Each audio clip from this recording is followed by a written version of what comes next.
Fala, meu querido, minha querida, tudo bem? Novamente aqui, professor Luciano, para falar com vocês sobre teoria geral da administração, falando sobre a parte 3, né, das decorrências da teoria neoclássica. Lembrando que eu dividi em 4 partes esse nosso tópico sobre as decorrências da teoria neoclássica, e hoje nós estamos na parte 3. Espero que você tenha gostado da parte 1 e 2. Imagino que sim, porque se você está assistindo aqui a parte 3, é porque o assunto te interessou, e é um assunto realmente muito interessante, em que muita gente precisa saber como é que funciona, porque por mais que você curse um outro curso qualquer, invariavelmente você vai ter que administrar algo na sua vida, né? Nem que seja a sua vida em particular. E é legal a gente falar aí sobre como a administração pode te ajudar. Então hoje eu vou falar com vocês sobre organização linha staff. Então, a organização linha staff é o tipo de organização, esse tipo de organização é o resultado da combinação dos tipos de organização linear e funcional, buscando incrementar vantagens desses dois tipos de organização e, consequentemente, é lógico, reduzir as suas desvantagens. Ninguém uniria só para unir vantagem e desvantagem, né? Na organização linha staff, há características do tipo linear e do tipo funcional, reunidas para proporcionar um tipo organizacional mais completo e complexo. Lógico, né? Nem tanto ao céu, nem tanto ao inferno. Geralmente, todas as teorias elas acontecem isso. Você vai tanto para a esquerda, tanto para a direita, depois você tende a uma harmonia, porque sempre existem coisas boas nas duas. E é aí que a gente entra para pegar o melhor de cada coisa. Então, a administração também tem isso. Sempre está buscando o melhor de cada teoria e por isso a gente vê bastante aí como evolui a teoria da administração. Bom, critérios de distinção entre linha e staff, então. Então a gente tem relacionamento com os objetivos da organização. As atividades de linha estão direta e intimamente ligadas aos objetivos básicos da organização ou do órgão ao qual fazem parte, enquanto as atividades staff estão ligadas a eles indiretamente. Então, linha, só para a gente delimitar aqui, linha é quem está lá na execução, quem está na linha de frente, quem está na produção, quem está batendo lá, tá? Staff é quem está assessorando tudo para que isso possa fluir da melhor forma possível. E aí a gente também tem o tipo de autoridade. Então, os órgãos de linha têm autoridade para decidir e executar as atividades principais ou vinculadas diretamente aos objetivos da organização, objetivos o que ela quer entregar, né? Seja de produto ou serviço em geral. Os órgãos de staff, por seu lado, têm autoridade de assessoria, de planejamento e controle, e de consultoria e recomendação. Então você vê, o órgão de staff, por seu lado, tem autoridade de assessorar, então alguém pode assessorar a linha. Se eu sou a linha, alguém pode me assessorar, pode me ajudar a planejar, pode ajudar no meu controle, pode ser meu consultor e pode me dar recomendações. Mas quem decide se vai fazer ou não sou eu da linha, o staff não vai lá mandar. A gente vai ver que tem algumas desvantagens aí no staff, mas o staff não tem condições de ir lá e pôr a mão na massa, ele recomenda. Bom, as 4 principais funções do staff, das funções staff, então, são, primeiro, serviço, atividades especializadas como contabilidade, compras, pessoal, pesquisa e desenvolvimento, processamento de dados, propaganda, etc., realizados e executados pelo staff. Então, tudo que não está ligado muito diretamente à produção, ela fica para o staff. Consultoria e assessoria, então, atividades especializadas como assistência jurídica, métodos e processos, consultorias trabalhistas, etc., que são fornecidas pelo staff como orientação e recomendação. Em muitas vezes, né, tem empresas que elas terceirizam o staff. Então você vê, tem empresas que terceirizam a área jurídica, que é staff, né, que vai te dar uma consultoria jurídica, uma assessoria jurídica. Então, staff, tem muitas empresas que terceirizam os staffs. As 4 principais funções do staff ainda, a gente tem a monitorização. Então, o staff geralmente se incumbe de levantar dados, elaboração de relatórios e pesquisas, acompanhamento e processos. Então, ele não está atuando, mas ele está colhendo todas essas informações para montar os seus relatórios, às vezes para a própria área, tá? E tem ainda o planejamento e controle. planejamento e controle financeiro orçamentário, o planejamento e controle da produção, o planejamento e controle da manutenção de máquinas e equipamentos, o controle e a qualidade, etc., são atividades envolvidas pelo staff. Então ele vai estar controlando e vai estar informando. Imagina de manutenção, né? Ô, linha, tal máquina tem que parar tal dia para fazer manutenção. Ô, linha, tem que parar. Linha tem que... Pô, passou o dia. Ô, linha, não parou. Ele não tem o poder de ir lá e parar. Ele só recomenda que tem que parar. Né? E aí a linha vai assumir toda a responsabilidade caso ela decida não parar e fazer do jeito que ela acha que tem que ser feito. Então, essa briga aí acontece muito, tá? Manutenção e operação dentro das empresas.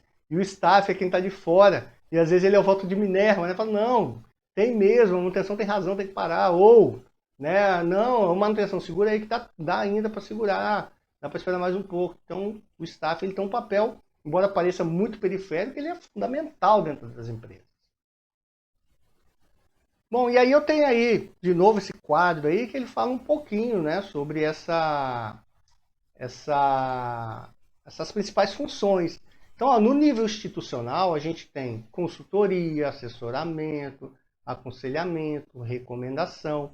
E aí você vai ver que à medida que vai descendo aqui, chegando no nível mais intermediário, então essa diagonal aqui ela representa muito do que quer dizer o seguinte, que consultoria, assessoramento, aconselhamento e recomendação, elas são mais fortes no nível institucional. Não quer dizer que não exista aqui no nível operacional, existe também. Então, no nível intermediário e operacional, por que não, prestação e execução de serviços especializados. E aí você vê também que isso está muito mais para o nível operacional do que no intermediário e do que no institucional, mas isso acontece de uma forma geral dentro da empresa, né? Então, não existe um nível institucional que não tenha alguma prestação e execução de serviço especializado e também não existe nível operacional sem consultoria, aconselhamento, assessoramento e recomendação. Bom, características da organização Lean Staff, então. Primeira característica, fusão da estrutura linear com a estrutura funcional. Cada órgão se reporta a um e apenas um órgão superior. É o princípio da autoridade única de unidade de comando típica da organização linear. Ok. Porém, cada órgão recebe também assessoria e serviços especializados de diversos órgãos de staff.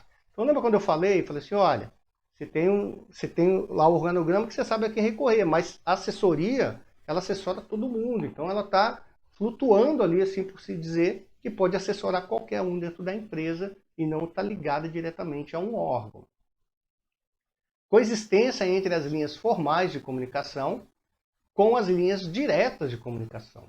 Então, a rede de comunicações da organização de staff é formada de linhas formais de autoridade e responsabilidade lineares e de linhas diretas de assessoria e prestação de serviço de staff. Então, existe uma coexistência ali. Por mais linear que tenha que ser a comunicação, você ainda tem as linhas, os staffs, que essa comunicação ela flui para um monte de lado. Até porque, se a gente for pensar bem, você tem o chefe da linha, mas o staff ele está, às vezes, buscando lá no operador algumas informações para montar o planejamento, o controle, para ver se está tudo ok. Então, não precisa do staff no chefe para pegar essas informações da linha. Às vezes ele pode estar trabalhando até diretamente lá na linha, sem interromper nada, só colhendo informações. Separação entre órgãos operacionais, executivos, e órgãos de apoio e suporte, assessores.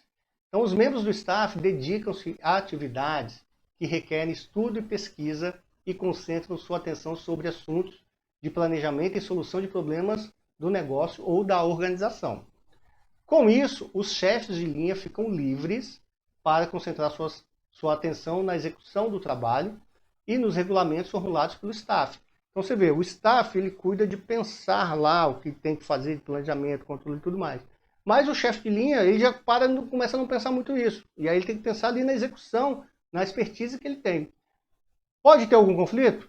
Pode ter algum conflito aí, porque é o seguinte, você tem lá, às vezes, o chefe de linha, mas às vezes não vai querer dar ideia sobre o planejamento, mas ele está ali na linha, ele às vezes tem muito mais informação e está vendo uma coisa melhor do que poderia ser, e não passar por staff.